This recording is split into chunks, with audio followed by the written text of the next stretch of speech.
Հայաստանի Հանրապետության հպարտ քաղաքացիներ, ողջունում եմ բոլորիդ։ Ինձ համար մեծ պատիվ է, մեզ համար մեծ պատիվ է հերթական անգամ լինել մեր հայրենիքի այս պատմական անկյունում եւ հաղորդակցվել ձեզ հետ եւ շատ կարեւոր է որ մենք այս դառը ժամանակներում անսասան մնանք մեր հավատի մեջ, անսասան մնանք մեր քաղաքացիության մեջ, անսասան մնանք ապագայի նկատմամբ մեր վճռականության մեջ։ Հունիսի 20-ին դուք որպես Հայաստանի Հանրապետության քաղաքացի իրացնելու եք ձեր բարձրագույն իրավունքը ձևավորելու իշխանություն Հայաստանի Հանրապետությունում։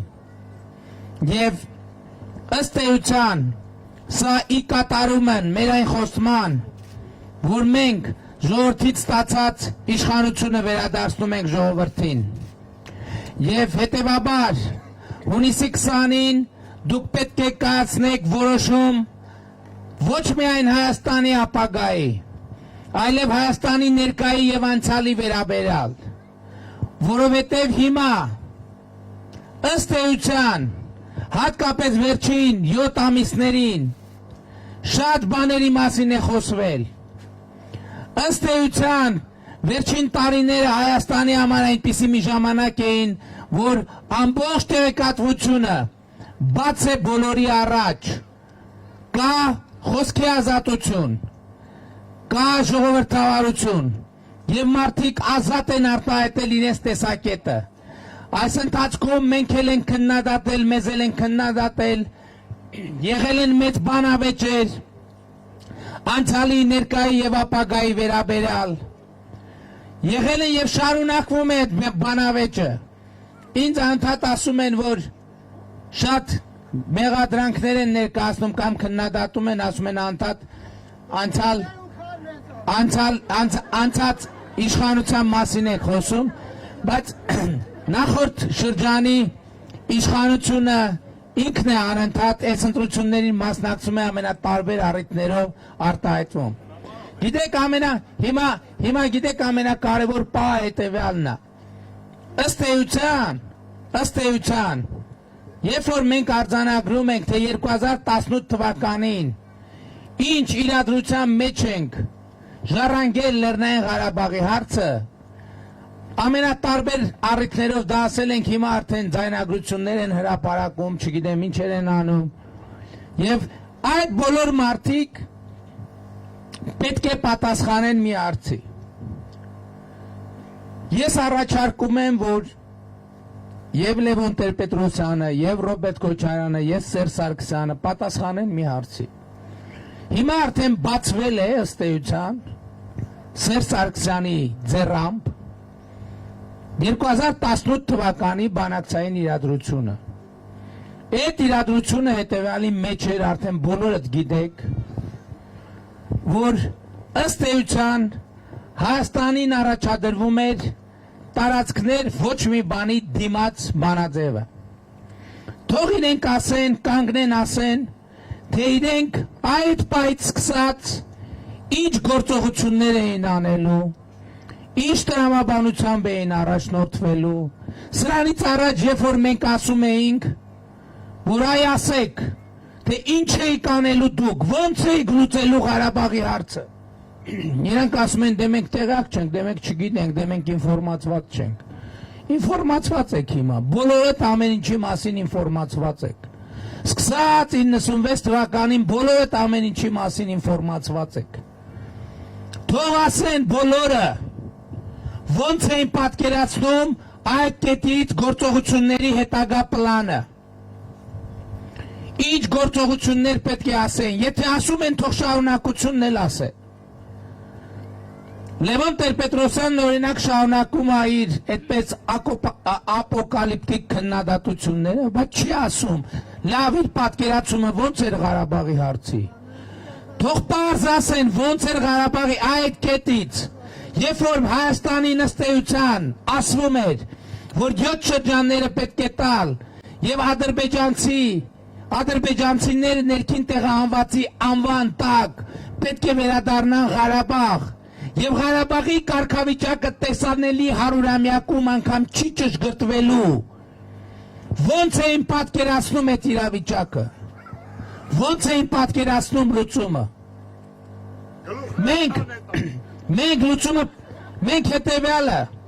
մենք հետեւյալը ես կարող եմ ասել լուծումը պետք է լիներ մեկը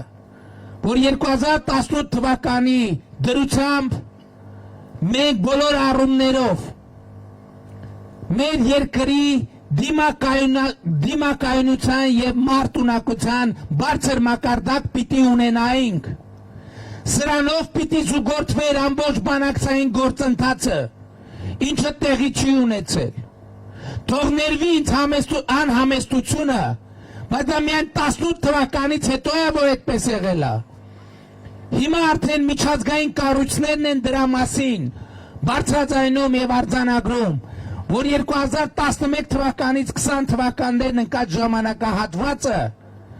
2019 թվականին ձեռք է բերվել այդ տասնամյակի ընթացքում ձեռք բերված սպառազինության 62%-ը իսկ 19-20 թվականների միջև պատերազմը ավելի բարձր 70-75 մինչև 80%-ը ինչով ենք մենք զուգորդել բանակցությունները զուգորդել ենք պետական եկամուտների ավելացմամբ զինվորականների աշխատավարձը բարձրացնելով զինվորների սննդի հարցը լուծելով այսօր շատ են ասում են բանակում սննդի հարց երբեք էլ չի եղել այստեղ ծառայած մարդիկ ու ծառայած մարդկանց ծնողներ կան թող ասեն բանակում սննդի հարց եղել է թե չի եղել ասեք ժողովուրդ բանակում սննդի հարց եղել է թե չի եղել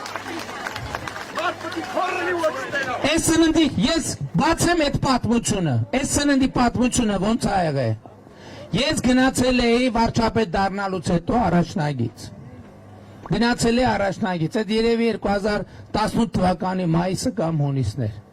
գնացել է առաջնագից դիրքեր գնացի բացեցի այդ սննդի բանը ասցի հələ S բերեք բերեցին ասցի բացեք բան էր այնտեղ պահածո եւ այլն տարբեր ուտելիքներ եւ այդ ուտելիքներից փորձեցի կերա այդ ուտելիքներից ինչ որ զինվորները ուտում են եւ ես նենց չի որ տենց փապկաս ունեմ էլի ժողովուրդ ջան եւ մի ժամ հետո ուղիղ իմ ինքնազգացողությունը վատացա չէ գոմեշի միսը լավ ոչ չէ գոմեշի միսը Ահլը ոչինչ է, որտեվ գոմեշի միսն է կա, նորմալ միսը լինի, այդ ատկատ մատկատ, ես հարց դրի, ասցի մատ կարակ պատկեր ասեք, սա ուղղակի ուտելու հարց չի, սա զինվորի ինքնազգացողության հարց է, մարդը 2 ժամ պետքա ժամապահ լինի ամենաբարձր զգոնությամբ, այս սնունդը ուտելով ինքը չի կարա դա անի, իր մարտունակությունը այս սնունդը գցում է Իսկ երբ որ ասում են բանակում սննդի հարց չի եղել, նկատի ունեն դե ծնողների հավ։ Ծնողները միրգնել են ուղարկել, հացնել, ջուրնել, օճառնել, ատամի խոզանակնել, նասկի, ամեն ինչն էլ ուղարկել են։ Այդ տենց որ ասենք հա չի եղել։ Բայց մենք զբաղվել ենք բանակի մարտունակությամբ։ Այո, եւ ասում եմ, այո, մենք զենք ենք առել, բայց միլիոնատեր չենք դառել։ Մենք ճանապարհ ենք կառուցել, բայց միլիոնատեր չենք դառել։ Մենք դպրոց ենք ու մանկապարտեզ ենք կառուցել, բայց միլիոնատեր չենք դառել, որովհետև մենք դպրոցը կառուցել ենք ոչ թե ատկատի համար, մենք դպրոցը կառուցել ենք երեխայի համար, մենք ճանապարհը կառուցել ենք ոչ թե ատկատի համար, մենք ճանապարհը կառուցել ենք մարդու համար։ Մենք սննդի հարցը լուծել ենք ոչ թե ատկատի համար, մենք այդ հարցը լուծել ենք զինվորի համար, մենք զինվորի ծնողի համար ենք այդ հարցը լուծել, որ զինվորի մայրը չմտածի, ու այդ տենաս բալես սովածա թե կուշտա, և ասեք, որ դուք 2019 թվականից հետո զինվորի ծնողներ մայրեր ասեք, որ համոզված եք եղել, որ ձեր երեխան կուշտ է եւ սնվում է արժանապատիվ սննդով։ Ասեք, որ ասում են բանի ելակ եք տվել։ Բա ինչ անեինք։ Վատ ելակ ենք տվել, հրթիռ ենք տվել, ավտոմատ ենք տվել, էքսկավատոր ենք տվել, սապոգ ենք տվել, շոր ենք տվել, փող ենք տվել, վստահություն ենք տվել, դուխ ենք տվել, ասել ենք մեջներիդ ինչ որ պետքա տվել ենք։ Եվ ոչ մի բան չենք վերցրել, Եվ այո, չենք հասցրել, բա ինչի, լավ հարց է, բա որ այդ ամեն ինչ լավ է կարել, բա ինչի է ասենց ստացվել։ Այդ հարցը, որի պատասխանեց խորհրդարանական ընտրություններից հետո մենք անպայման պետք է ստանանք։ Այո, պատերազմը եւ նրա հանգամանքների քննությունը պետք է դառնա առանցքային նպատակ, ինձնից սկսած մնացածներով վերջացրած։ Այդ գիտեք, հետաքրքիր երևույթ է։ Այդ Հայաստանում շատ հետաքրքիր երևույթ է, որ ժողովուրդը այսքան է ժողովրդին ինչքան լուրասես տարածեցին, ինչքան ֆեյքով, ինչքան կեղծ լուր տարածեցին, բայց հետաքրքիր է, որ ժողովուրդը մեկը ամեն ինչ գիտի։ Ինքը կարող է ինչ-որ բան կոնկրետ օրով, ժամով, տեղով չգիտի, բայց ինքը ընդհանուր առմամբ ամեն ինչ գիտի։ Եվ ես դրա համար ունեմ մի բացատրություն, դրա բացատրությունը մեկն է ժողովուրդ, որ 2020 թվականի դրությամբ ժողովրդի եւ իշխանության եւ կառավարության միջև եղել է շատ ուժեղ եւ կա շատ ուժեղ արժեքային էմոցիոնալ հոգեվոր կապ։ Ինչի ժողովուրդը գիտի, որովհետեւ ժողովուրդը գիտի, որ վարչապետը իր ընտրած վարչապետն է։ Ինքը այս թուղթը մի րոպե, ինքը այս թուղթը կստորագրեր այդ իրավիճակում։ Եթե ինքը իրան հարց է տալիս, ես կստորագրեի, եթե ես կստորագրեի, ուրեմն ինքն էլ կստորագրեր։ Երբ որ լսում է մի հատ լուր, որ մեղրի են տալիս, ինքը ասում է ես կտայի մեղրի։ Ասում է չէ, ես չի տա, ուրեմն ինքն էլ չի տա։ Որովհետև ես բան չեմ, այսպես ասած էլիտարների կողմից ձևավորված ինչ որ մի ներկայացուցիչ չեմ։ Ես այդտեղից, այն ամենավերջերից եմ եկել ձեր միջոցով, ձեր թույլտվությամբ եկել հասել, եւ այն ինչ որ դուք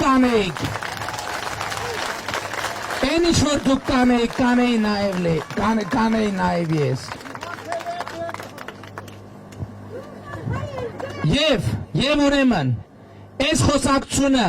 ինչքան էլ մենք ասում ենք, այո, ապագայի մասին խոսակցությունը շատ կարևոր է, բայց մենք պետք է շատ ճշգրիտ հասկանանք, ինչա տեղի ունեցել մեր 30 տարիների ընթացքում, ինչա տեղի ունեցել։ Իմիջիայլոց ես առաջին անգամ չեմ ասում։ Ես 90-ականների սկզբից լրագրողական գործունեություն եմ ծավալում եւ ըստ էության շատ կարևոր է, որ ամեն ինչ այդ չափով, ինչքան այդ ժամանակ խելքս կտրել է, իր ժամանակում ասել եմ։ Բայց փաստն է, որ մենք, մեր մեծագույն խնդիրն է, որ 30 տարվա մեր անկախության մեջ մենք մեր հաղթանակները մսխել ենք։ 30 տարվա պետության մեջ ինչա նշանակում տարածքների վարելաուղերի 50%-ը կեսը ուղիղ երկրի վարելաուղի դուք պատկերացնում եք չի մշակվել եւ չի մշակվում։ Չի մշակվել եւ ինչա դա նշանակում, դա այդ զինվորի չստացած սնունդն է, զինվորի չստացած զենքն է, բանակի չգնաց ինքնաթիռն է։ 2016 թվականին ես ազգային ժողովի ամբիոնից քննադատել եմ կառավարությանը, ասել եմ ինչա նշանակում 26-25 տարվա անկախ պետությունը վեր կենա ասի, դե գիտեք մենք կործանիչ ավիացիա չունենք։ Ეხի չունենք ասել եմ, այսքան տարի ինչով եք զբաղվել։ Այո, ես եկել ենք մենք եւ սկսել ենք կործանիչ ավիացիայի հիմնադրումը Հայաստանի Հանրապետությունում։ Այո, որովհետեւ մենք չենք մտածել մենակ մի շաբաթվա կտրվածքով, մենք մտածել ենք 5 տարվա, 10 տարվա կտրվածքով։ Մենք գնելիս չենք գնել 80-ականների զենք։ Մենք գնելիս մաքսիմում արել ենք, որ գնենք ժամանակակից զենք։ Մենք մարդիկ բանակցային գործընթացից Ղարաբաղը դուրս են թողել, ես եկել եմ փորձել եմ հետ բերել Ղարաբաղը բանակցային սեղանի շուրջ։ Շատերն ասում են, հա, դե այդ ինչ սխալ դիվանագիտական քայլ էր։ Ուրեմն օրինակ դուրս են թողել այդ սխալ դիվանագիտական քայլ չէր, որ մենք ուզում ենք հետ բերենք սխալ դիվանագիտական քայլեր։ Այսինքն չփորձել հետ բերել, նշանակում է վերահաստատել, որ Ղարաբաղը ձայնի իրավունք չունի, ընդհանրապես ոչ մի իրավունք չունի։ Մի հոգի կար, ասում էր, որ Փաշինյանը ասել է Արցախ Հայաստանը եւ վերջ, դրանով պատերազմ է հրահրել։ Նախ պարզվեց 98 թվին ինքն էլ ասել Ղարաբաղը Հայաստան է, եւ ասում է, որ Փաշինյանը տենց ասել է, իմ մեկնաբանությունը հետևյալն է, ինքը նկատի ունեցել, որ Ղարաբաղցիք էլ բան պետք է չորոշեն, ամեն ինչ պետք է իբր Հայաստանը որոշի։ Մինչդեռ ինքն է, որ Ղարաբաղին դուրս է թողել բանակցային գործընթացից։ Մի հատ էլ հարցազրույց է տվել, ասել է, չհասկացանք, Հայաստանը Ղարաբաղի վրա անսահմանափակ իշխանություն ունի, ազդեցություն ունի, մենք չենք կարող որոշենք, որ մի հատ էլ Ղարաբաղը, ոչ թե Ղարաբաղցիք, պետք է բանակցային սեղանի շուրջ նստեն։ Մի հատ էլ գնացել է ընդունել է բանաձև, որ Ղարաբաղի հարցը կարա լուծվի Ադրբեջանի տարածքային ամբողջականության շրջանակներում։ Մի հատ էլ եկել ասել է, որ եկեք մեղրին տանք, որ Ղարաբաղը վերցնենք։ Մի հատ էլ անվտանգության խորհրդի նիստ է արել, որտեղ փորձել է Կարեն Դեմիրճյանին ու Վազգեն Սարգսյանին համոզի։ Կարեն Դեմիրճյանն ու Վազգեն Սարգսյանը մի հատ էլ կտրուկ դեմ են արտահայտվել, մեկ էլ հանկարծ պատահաբար եղել է 1999 թվականի հոկտեմբերի 27-ը։ Պատերազմից հետո այդ մարդիկ հարցազրույց են տալիս, ասում են իբր սենց բան են, բա եթե օրինակ վարչապետը Թուրքիայի գործակալը լներ, էլ ինչ պետք է ալներ, էլ ինչ պետք է աներ, բայց էլ հակադարձ հարց եմ տալիս, բայց մեկը Թուրքիայի գործակալի արածը ինչը պետք լներ, Ղարաբաղը բանակցային գործընթացից դուրս թողելը, Ադրբեջանի երազանքը, Ղարաբաղը բանակցային, ախր ժողովուրդ, ախր պետք է հասկանանք սա ինչա նշանակում։ Ղարաբաղը բանակցությունների սեղանի շուրջ նշանակում է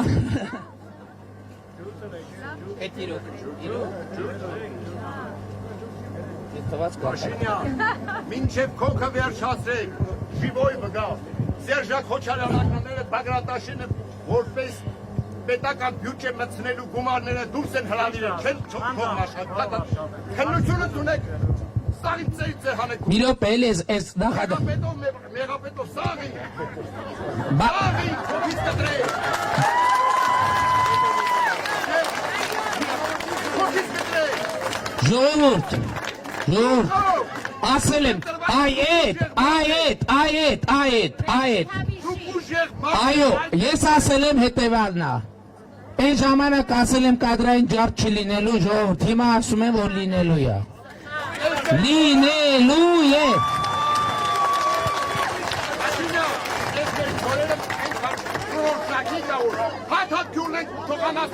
Չէ, գյուլել մնլելու էդ գործ չունենք։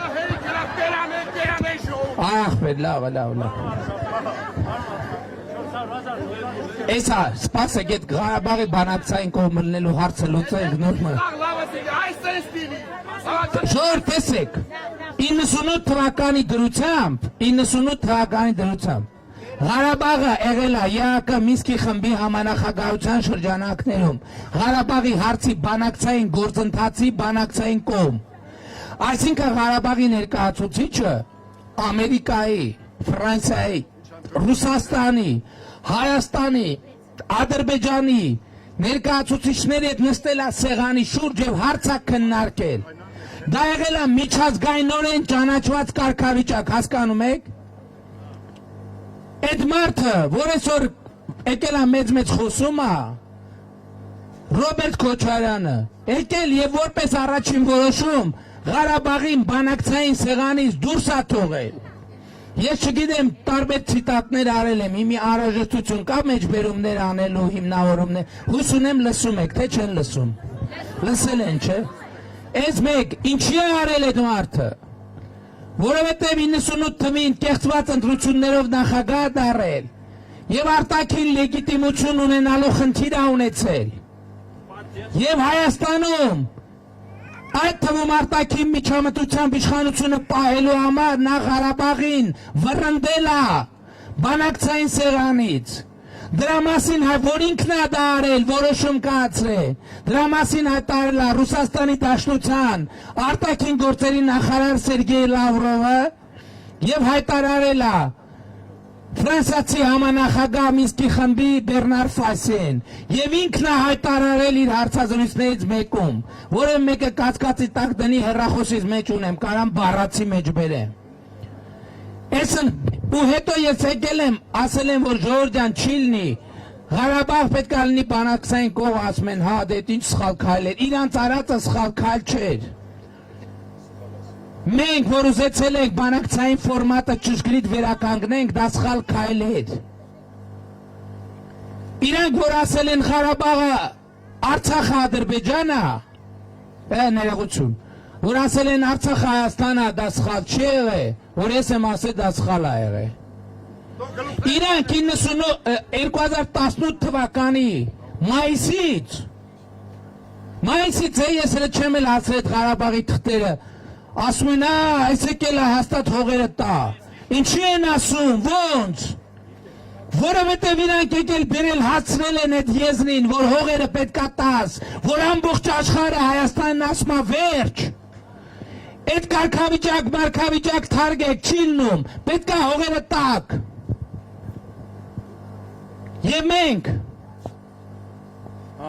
Եվ մենք դրա դեմ պայքարել ենք, այո ժողովուրդ, հուսահատ կռիվ ենք տվել, բայց ինչի համար։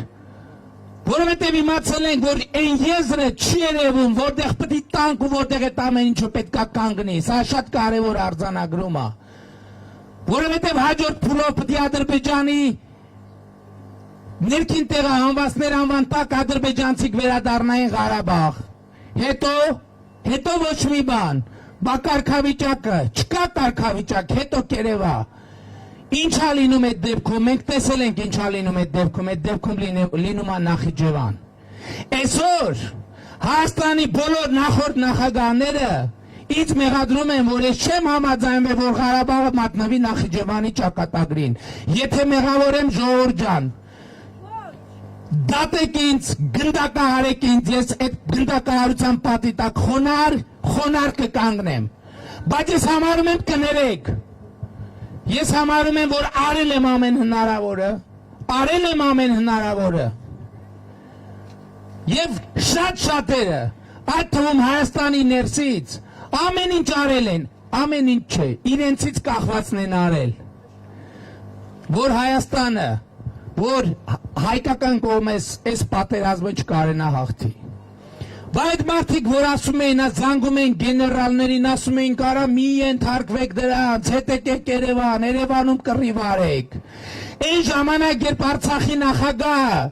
ասում էր ժողովուրդը Շուշիին մոտեցել են, եկեք Շուշին պաշտպանեք,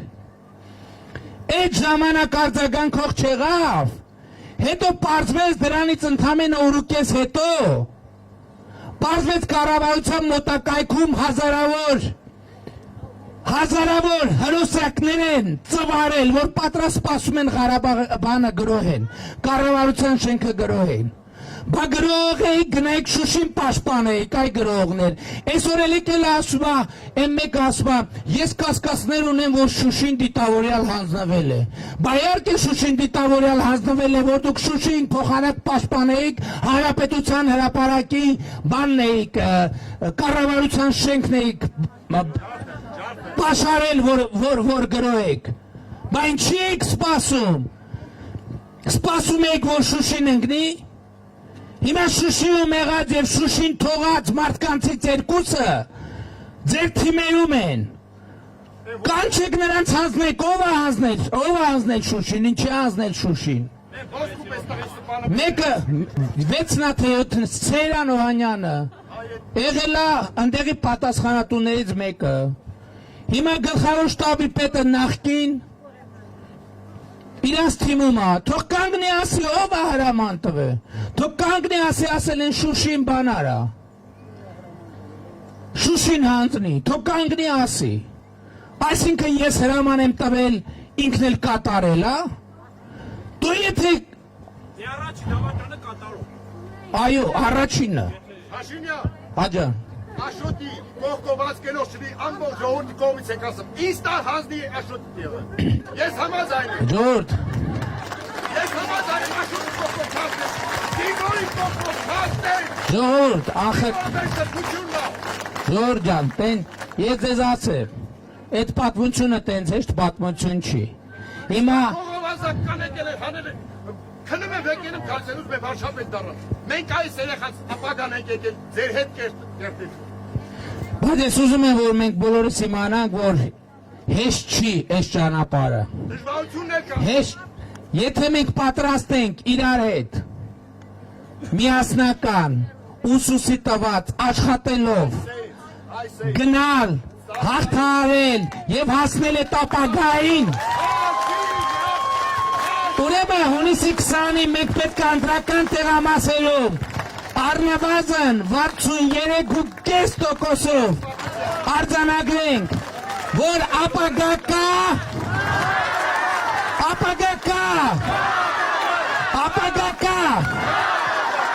սիրում եմ բոլորիդ, հպարտանում եմ բոլորովդ եւ խոնարհվում եմ բոլորիդ առաջ, լավ եղեք ժողովուրդ ջան, շնորհակալ եմ։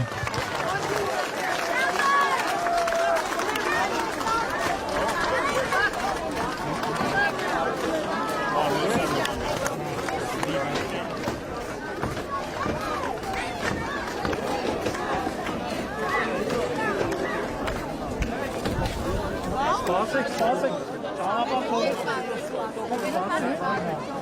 Լավ ջան, սպասեք ես։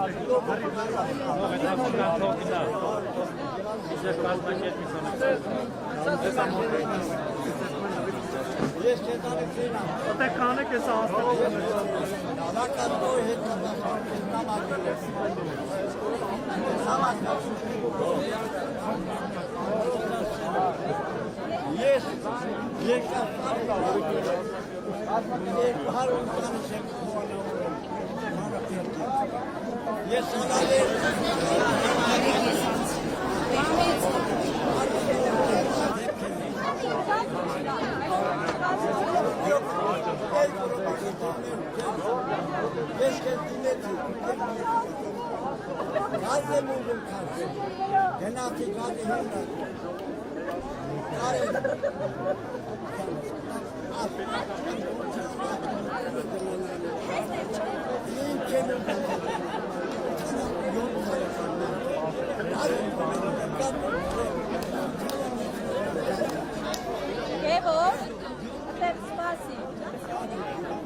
Նոր հանգիստ, հանգիստ մի հրեք, հանգիստ։ Ժողովուրդ, բայց գրաֆիկից հետ ենք մնացել։ Գրաֆիկից հետ ենք մնացել։ Մի հրեք, հետո։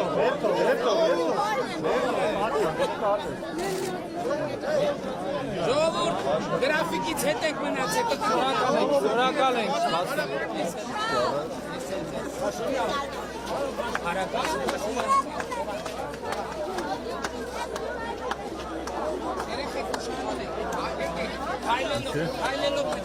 Հետո բայեք։